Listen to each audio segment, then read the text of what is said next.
오늘 우리에게 주신 하나님의 말씀은 히브리서 11장 24절부터 27절까지의 말씀입니다.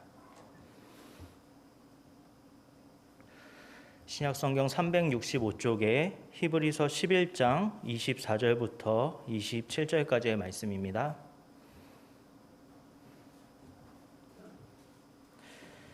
다 함께 한 목소리로 봉독하겠습니다. 믿음으로 모세는 장성하여 바로의 공주의 아들이라 칭함받기를 거절하고 도리어 하나님의 백성과 함께 고난받기를 잠시 죄악의 낙을 누리는 것보다 더 좋아하고 그리스도를 위하여 받는 수모를 애굽의 모든 보화보다 더 큰 재물로 여겼으니 이는 상주심을 바라봄이라. 믿음으로 애굽을 떠나 왕의 노함을 무서워하지 아니하고 곧 보이지 아니하는 자를 보는 것 같이 하여 참았으며. 아멘. 최초의 인류였었던 아담은 하나님과 굉장히 친밀하고 가까운 관계를 맺고 있었습니다. 하지만 선악과를 따먹지 말라는 하나님의 명령에 불순종한 죄 때문에 하나님과 아담의 관계는 끊어져 버렸습니다. 단순히 조금 멀어졌다는 것이 아니라 완전히 끊어져 버렸다는 것입니다.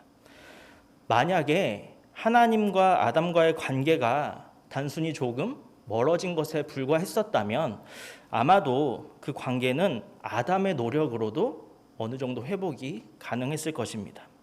하지만 그 관계가 완전히 끊어져 버렸던 것이기 때문에 유한한 존재인 이 아담의 노력으로는 그 관계를 다시 회복할 수가 없었습니다.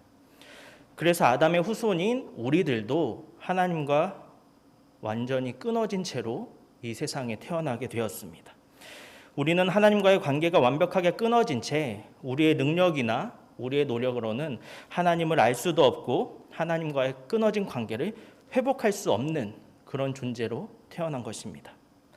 그런데 하나님의 형상대로 창조하시고 하나님께서 하나님의 생명을 불어넣어 주시고 또 보시고 심히 좋았다고 말씀하셨던 우리를 그렇게 끊어내신 이후에 하나님의 마음은 어떠셨을까요? 죄를 지은 말썽꾸러기를 에덴 동산에서 쫓아내셨으니까 속이 후련하고 기분이 좋으셨을까요? 아니면 우리는 하나님께 있어서 있어도 그만이고 없어도 그만인 그런 존재이기 때문에 별다른 감정도 느끼지 않으셨을까요? 그렇지 않습니다. 하나님은 사랑이십니다. 사랑이신 하나님께서 우리와의 관계를 끊으시고 어떻게 마음이 편하셨겠습니까? 하나님께서는 죄 가운데 있는 우리를 불쌍히 여기셨고 여전히 사랑하셨습니다. 그래서 하나님은 하나님과의 관계가 끊어진 채 어두움 속에서 죄 가운데 감금되어 있는 우리에게 자유를 주시고 다시 한번 하나님 아버지와의 깊은 관계를 회복시키시기 위해서 이 땅에 예수 그리스도를 보내주셨습니다. 이제 우리에게는 예수님을 주님으로 영접하면 그 순간 다시 한번 하나님께 다가갈 수 있는, 다시 한번 하나님과의 관계가 회복될 수 있는 두 번째 찬스가 생기게 된 것입니다. 하지만 너무나 안타깝게도 오늘날 신앙생활을 하는 많은 사람들이 하나님으로부터 오는 어떤 물질적인 축복이나 성공에만 관심이 있고 하나님과 가까워지는 것에는 별다른 관심이 없는 것 같습니다. 하지만 이러한 태도는 분명 잘못된 것입니다. 우리는 성경을 통해서 그 사실을 알 수가 있습니다. 출애굽기에서 이스라엘 백성들이 애굽을 탈출하는 그 과정을 바라보면 그 과정이 우리가 죄로부터 벗어나는 과정과 굉장히 비슷합니다. 애굽에서 이 이스라엘 백성들은 노예로서 학대당하는 삶을 살고 있었습니다. 이스라엘 백성들의 집은 빈민굴이었고 이들이 먹는 음식은 애굽 사람들이 먹다 남은 찌꺼기였습니다. 이들은 애굽 사람들에 의해서 동족이 무참히 살해되는 그런 현장을 목격하고도 아무런 저항도 할 수 없는 그런 존재였습니다. 그래서 이 이스라엘 백성들은 자유를 원했습니다. 더 이상 고된 노동도 하기 싫었고 맛있는 음식도 먹고 싶었고 좋은 옷도 입고 싶었습니다. 더 이상 노예로서 비참한 삶을 사는 것이 아니라 사람다운 삶을 살고 싶었던 것입니다. 그러던 어느 날 애굽의 왕자였던 모세가 하나님의 훈련을 마치고 나서 그들 앞에 나타나서 그들을 노예의 삶으로부터 해방시켜 주겠다고 이야기를 합니다. 이 소식을 들은 이스라엘 백성들이 얼마나 기뻤겠습니까?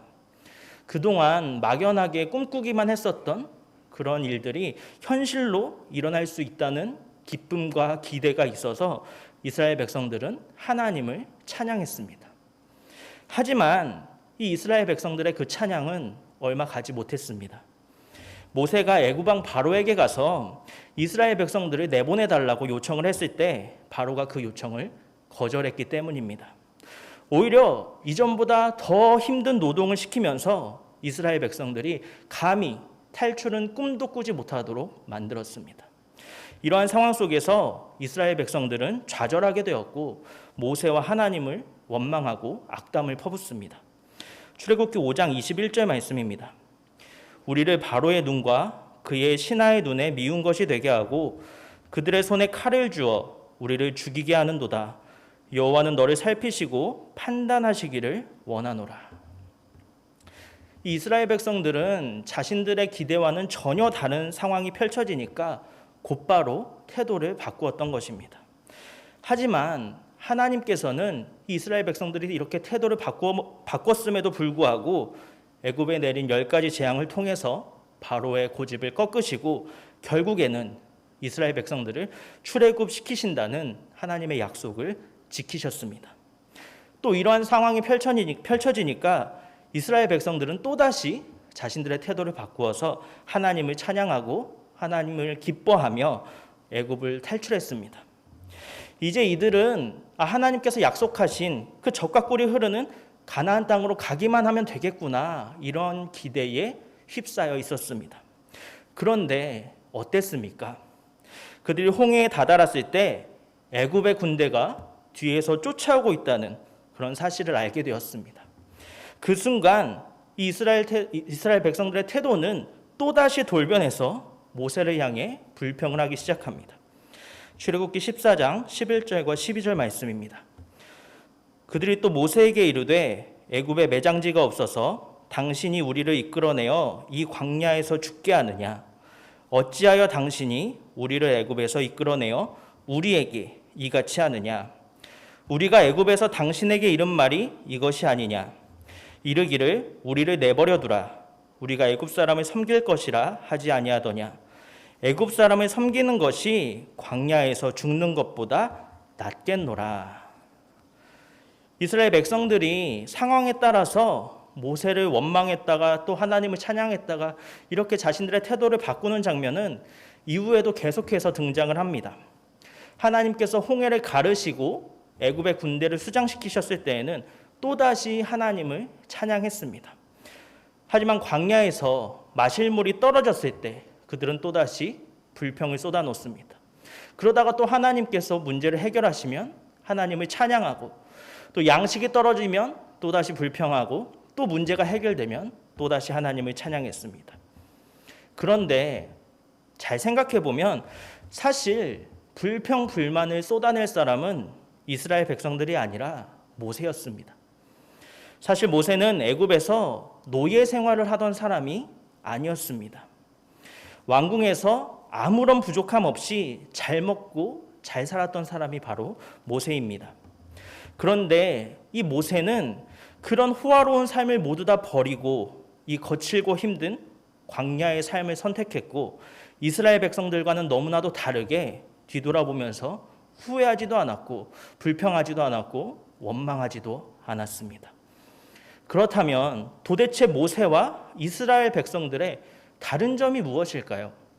똑같은 광야의 생활을 겪고 있는데 이 무엇이 모세는 호화로운 삶을 버리고도 후회하지 않도록 만든 것이고, 또 무엇이 이스라엘 백성들은 노예의 삶에서 해방되었음에도 불구하고 끊임없이 불평하고 원망하게 만든 것일까요?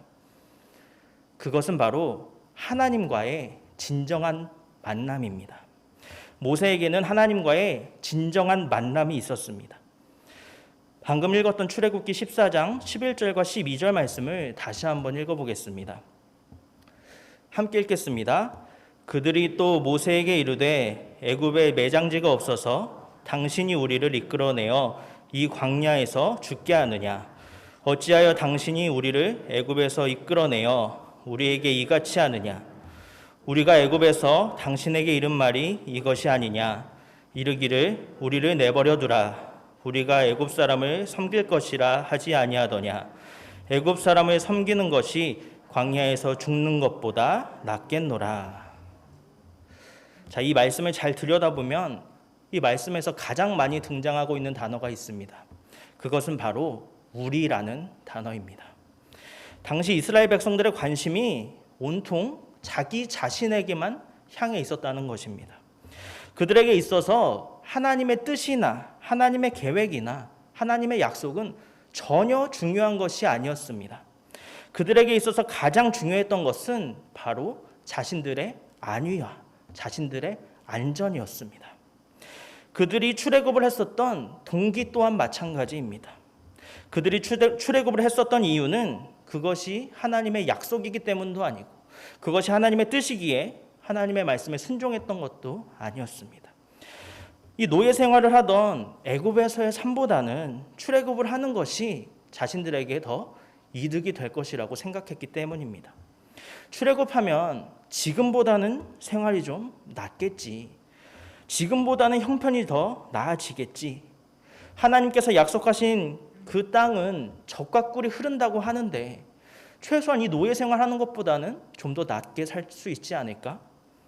결국 이스라엘 백성들은 그들 스스로를 위해서 출애굽을 했던 것입니다. 하지만 모세는 달랐습니다.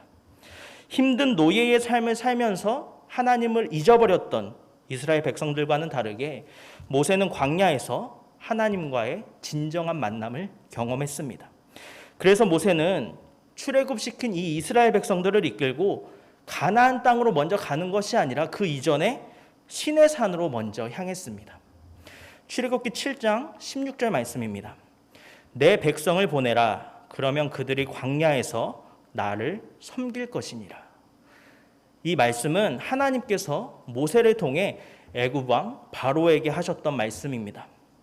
이스라엘 백성을 애굽에서 내보내면 그들이 광야에서 하나님을 섬기게 된다라는 말씀입니다.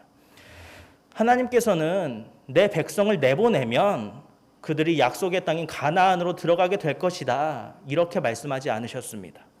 하나님께서는 이스라엘 백성들이 약속의 땅인 가나안 땅에 들어가기 그 이전에 먼저 하나님을 만나고 하나님을 섬기게 되기를 바라셨습니다. 왜냐하면 이 젖과 꿀이 흐르는 가나안 땅에 그냥 들어가 버리게 된다면 이스라엘 백성들이 가나안 땅의 그 풍요로움에 매료당해서 약속을 주신 하나님보다 약속된 물건, 즉 가나안 땅과 그 땅의 풍요로움을 하나님보다 더 사랑하게 될 것을 염려하셨기 때문입니다. 그래서 모세는 이스라엘 백성을 가나안 땅에 들어가기에 앞서서 먼저 시내산으로 이끌었습니다. 여기서 시내산은 하나님께서 모세에게 십계명을 주신 장소로서 하나님의 임재를 의미합니다. 즉 모세는 이스라엘 백성들이 약속의 땅인 가나안 땅에 들어가기에 앞서서 하나님의 임재로 하나님과의 만남으로 그들을 인도했던 것입니다. 결국 하나님께서 이스라엘 백성들을 애굽에서 출애굽시키셨던 그 이유는 이스라엘 백성들이 젖과 꿀이 흐르는 가나안 땅에 들어가서 편하고 즐겁고 행복한 삶을 살게 하는 것이 아니라는 것입니다. 하나님께서는 이스라엘 백성들이 하나님을 믿고 하나님을 만나고 하나님을 알고 하나님을 사랑하며 하나님을 섬기기를 바라셨기 때문에 그 목적을 가지고 이스라엘 백성들을 출애굽시키셨던 것입니다. 이처럼 하나님은 우리를 사랑하시기에 우리와 가까운 관계를 맺기 원하십니다. 그런데 하나님이 원하시는 것은 하나님께서 우리를 일방적으로 짝사랑하는 것이 아닙니다. 우리가 하나님과 서로를 사랑하는 것입니다. 우리를 향한 하나님의 사랑을 우리가 느끼고 그 사랑에 우리가 반응하길 원하십니다. 성경을 보면 그러한 예를 쉽게 찾아볼 수가 있습니다. 모세가 양떼를 치다가 떨기나무에 불이 붙었는데 떨기나무가 타지 않는 신기한 현상을 목격하게 되었을 때 모세는 양떼를 치는 일을 잠시 중단하고 그 떨기나무 곁으로 가까이 다가갔습니다. 모세가 그렇게 가까이 다가가니까 하나님께서 모세를 만나주셨고 모세에게 말씀하셨습니다. 또 사무엘이 어린 시절에 잠들려고 잠자리에 누웠을 때 하나님은 사무엘을 향해서 사무엘아 사무엘아 하고 부르셨습니다. 하지만 하나님은 사무엘이 하나님께 응답하기 이전에는 어떤 구체적인 말씀도 하지 않으셨습니다. 그저 사무엘의 이름을 부르실 뿐이었습니다. 그러다가 사무엘이 이것이 하나님의 음성임을 깨닫고 다시 자신의 이름을 부르실 때에 그 하나님의 음성에 응답하고 대답하고 반응하자 그때에서야 하나님은 사무엘에게 구체적인 말씀을 하셨습니다. 또 예수님께서 오병이어의 기적을 일으키시고 강 건너편 한적한 곳으로 홀로 이동하셔서 산속에 들어가셨을 때 배에 남겨져 있었던 제자들은 거센 풍랑과 싸우고 있었습니다. 마가복음 6장 48절 말씀입니다. 바람이 거스름으로 제자들이 힘겹게 노젓는 것을 보시고 밤 사경쯤에 바다 위로 걸어서 그들에게 오사 지나가려고 하시매. 지나가려고 하시매. 이상하지 않습니까? 예수님께서 풍랑을 만나서 힘들게 싸우고 있는 이 제자들을 지나가려고 하셨다. 이렇게 기록이 되어 있습니다. 그런데 제자들이 예수님을 보고 살려달라고 아우성을 치자 예수님을 바라보고 예수님을 향해서 마구마구 자신들의 몸짓을 나타내고 반응을 하자 그제서야 예수님은 제자들을 안심시키셨고 배 위로 오르셔서 풍랑을 잠잠케 하셨습니다. 이처럼 하나님은 우리의 반응으로 우리에게 더 가까이 다가오십니다. 떨기나무 곁으로 나아갔던 모세처럼 하나님의 부르심에 응답했던 사무엘처럼 또 예수님께 부르짖었던 제자들처럼 말입니다. 하지만 우리가 하나님을 무시하고 하나님께 별 관심을 보이지 않는다면 하나님도 우리와의 거리를 유지하십니다. 하나님은 절대로 자신과의 가까운 관계를 강요하지 않으십니다. 왜냐하면 두 인격체 사이에서 가까운 관계는 강요한다고 결코 이루어지는 것이 아니기 때문입니다. 그래서 하나님은 우리를 기다려 주십니다. 우리가 영적으로 갈급해져서 하나님을 진심으로 찾을 때까지 하나님을 향해서 몸짓하고 손짓하고 반응할 때까지 우리를 기다리십니다. 그러므로 우리는 우리를 기다리시는 하나님을 찾아야 한다는 사실을 하나님께 반응해야 한다는 사실을 기억하시기 바랍니다. 출애굽의 과정 속에서 하나님은 홍해를 가르시고 구름 기둥과 불 기둥으로 이스라엘 백성들의 길을 인도하셨고 또 만나와 메추라기로 그들을 먹이시는 등 자신의 능력으로 이스라엘 백성들을 지켜주셨습니다. 하지만 너무나도 쉽게 태도를 바꾸고 또 하나님을 원망하는 이들을 바라보시면서 하나님도 더는 참지 못하시고 이렇게 말씀하십니다. 출애굽기 33장 1절부터 3절의 말씀입니다. 여호와께서 모세에게 이르시되 너는 내가 애굽 땅에서 인도하여 낸 백성과 함께 여기를 떠나서 내가 아브라함과 이삭과 야곱에게 맹세하여 내 자손에게 주기로 한 그 땅으로 올라가라. 내가 사자를 너보다 앞서 보내어 가나안 사람과 아모리 사람과 헷 사람과 브리스 사람과 히윗 사람과 여부수 사람을 쫓아내고 너희를 적과 꿀이 흐르는 땅에 이르게 하려니와 나는 너희와 함께 올라가지 아니하리니 너희는 목이 곧은 백성인즉 내가 길에서 너희를 진멸할까 염려함이니라 하시니. 하나님께서 이스라엘 백성들보다 하나님의 사자를 먼저 보내셔서 다른 민족을 쫓아내고 이 이스라엘 백성들을 젖과 꿀이 흐르는 가나안 땅에 들어가게 하심으로써 자신의 약속을 지키실 것을 말씀하십니다. 하지만 하나님 자신은 그 가나안 땅에 함께 들어가지 않겠다고 말씀하십니다. 즉 하나님의 능력의 역사는 있지만 더 이상 하나님의 임재는 없을 것이라는 말입니다. 방금 읽었던 이 출애굽기 33장의 말씀은 하나님께서 모세에게 하셨던 말씀입니다. 그런데 만약에 이 말씀을 모세가 아니라 이스라엘 백성들에게 했다면 그 이스라엘 백성들은 어떻게 반응했을까요? 아마도 그들은 별 신경도 쓰지 않았을 것입니다. 왜냐하면 그들이 출애굽했었던 목적은 하나님의 임재가 아니라 젖과 꿀이 흐르는 가나안 땅이었기 때문입니다. 그러니까 이스라엘 백성들에게는 가나안 땅에 들어갈 수만 있다면, 그 땅이 나에게 주어지기만 한다면 하나님의 임재는 있든 없든 상관이 없던 것입니다. 하지만 모세는 그렇지 않았습니다. 하나님의 말씀을 들은 모세는 이렇게 반응했습니다. 출애굽기 33장 15절 말씀입니다. 모세가 여호와께 아뢰되 주께서 친히 가지 아니하시려거든 우리를 이곳에서 올려보내지 마옵소서. 모세는 주님께서 가지 않으신다면 우리도 이곳에 있겠다라고 이야기를 합니다. 평안함과는 거리가 먼 광야, 매일같이 척박한 환경 속에서 고생해야 하는 광야, 아름다움과 풍요로움과는 전혀 관계가 없는 그곳에서 살겠다는 것입니다. 모세가 이러한 반응을 할 수 있었던 이유가 무엇입니까? 그것은 모세의 출애굽의 목적이 이스라엘 백성들처럼 가나안 땅이 아니라 하나님의 임재, 즉 하나님 그 자체였기 때문입니다. 모세는 하나님이 주시는 축복보다 하나님 그 자체를 갈망했고 세상의 어떤 보화보다도 하나님과의 가까운 관계를 원했습니다. 바로 이 점이 모세와 이스라엘 백성들의 다른 점이었습니다. 이스라엘 백성들은 하나님이 주시는 축복에 매달렸지만 모세는 하나님과의 가까운 관계에 매달렸습니다. 애굽의 왕자로서 모든 특권을 누릴 수 있었던 모세가 광야의 삶을 선택할 수 있었던 이유도, 또 하나님께서 약속하신 젖과 꿀이 흐르는 가나안 땅을 앞에 두고도 하나님의 임재를 선택할 수 있었던 이유도 모두가 다 모세가 다른 것이 아닌 하나님 그 자체를 목적으로 삼았기 때문입니다. 사랑하는 성도 여러분, 그렇다면 우리가 목적으로 해야 하는 것은 무엇입니까? 우리의 삶의 목적은 무엇이 되어야 할까요? 그것은 바로 하나님과의 가까운 관계입니다.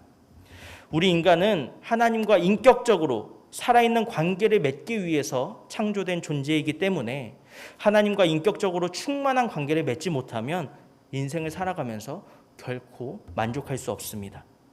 우리가 인생을 살아가면서 상황과 환경에 관계없이 만족하려면, 영원히 목마르지 않으려면, 우리의 배에서 생수의 강이 흘러나오려면 우리는 하나님 그 자체를 인생의 목적으로 삼고 하나님과 가까워지기를 꿈꾸며 그것을 갈망하면서 살아가야 합니다. 이렇게 예배를 드리는 것도, 또 우리가 하나님께 기도하고 말씀을 묵상하는 것도 너무나 중요합니다. 그런데 그 목적이 하나님께서 주시는 어떤 부수적인 것이 되어버린다면 우리가 아무리 예배하고 아무리 찬양하고 기도하더라도 우리의 신앙생활은 언제나 제자리 걸음일 수밖에 없습니다. 하지만 그 모든 것의 목적이 주님이라면, 주님과의 가깝고도 친밀한 관계라면 우리는 왕자의 삶을 버리고 광야의 삶을 선택했었던 모세처럼 상황과 환경에 관계없이 만족할 수 있고 영원히 목마르지 않을 수 있을 줄로 믿습니다. 주님을 인생의 목적으로 삼고 그분과 가까워지기를 갈망하며 하루하루 주님께 나아가심으로 하나님의 충만한 임재와 은혜가 가득한 삶을 살아가시는 저와 여러분이 되시기를 바랍니다. 기도하겠습니다. 주님, 지금까지 우리 삶의 목적은 무엇이었습니까? 어리석은 이스라엘 백성들처럼 우리도 주님께서 주시는 어떤 부수적인 것들에 우리의 소망을 들고 살아가진 않았습니까? 여호와 자기 하나님에게 자기의 소망을 두는 자는 복이 있다고 말씀하신 주님, 말씀을 통해서 우리의 삶의 목적이 바로 주님이심을, 주님과의 가까운 관계임을, 주님의 임재 속에 주님과 함께 동행하는 인생임을 깨닫게 하셨으니 앞으로는 우리가 주님께만 소망을 두고 주님만을 바라보며 주님으로 만족하는 우리 모두가 되게 하여 주옵소서. 감사드리며 살아계신 예수님의 이름으로 기도합니다. 아멘.